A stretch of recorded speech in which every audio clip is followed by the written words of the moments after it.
Good morning, colleagues. I am the Senator from the 14th, and this is Trump Morning News. Trump Morning News, your number one leader in Trump news entertainment, keeping you reminded about the health of your democracy. This week in Trump Morning News, continuous personnel actions of unprecedented scope are occurring in the federal government, with the CIA largely receiving, almost all of its members, a resignation offer in commensurate with Elon Musk's federal takeover, in which employees are offered a buyout in exchange for resigning their jobs. Some core spies are not affected, which means that Trump intends to keep at least some foreign policy alive.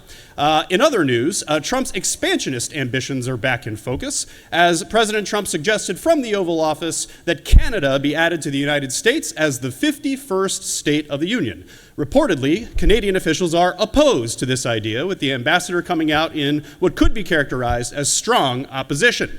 President Trump has also suggested, within the last 24 hours, that the United States, quote, take over Gaza after a horrible war involving tons of casualties and one of the worst human rights crises on the planet.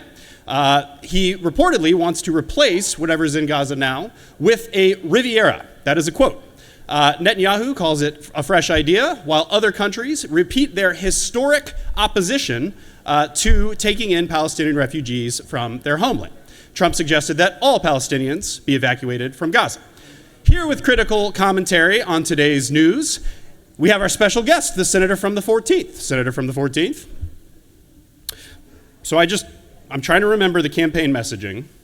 I believe that the Vice President and Trump talked a lot about reducing our overseas footprint, not being imperialist and, bringing our boys home and men and women in armed services.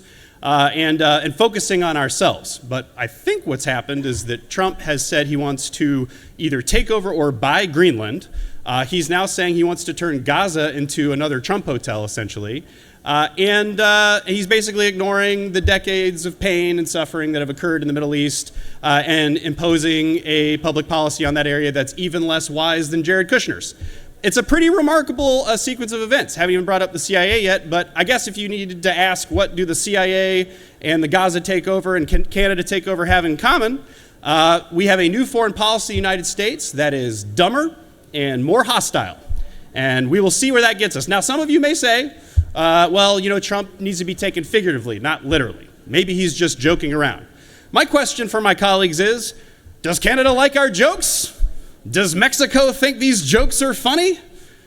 Increasingly, Canada, Mexico, and the rest of the world are unifying in solidarity around just how stupid and hostile America's decisions are, not just to the world's interests, but to its own interests. We do not have rational actors in charge, and every day that we keep allowing this to happen without raising our voices, both Democratic and Republican, this country slides 1 inch closer to idiocracy and fascism.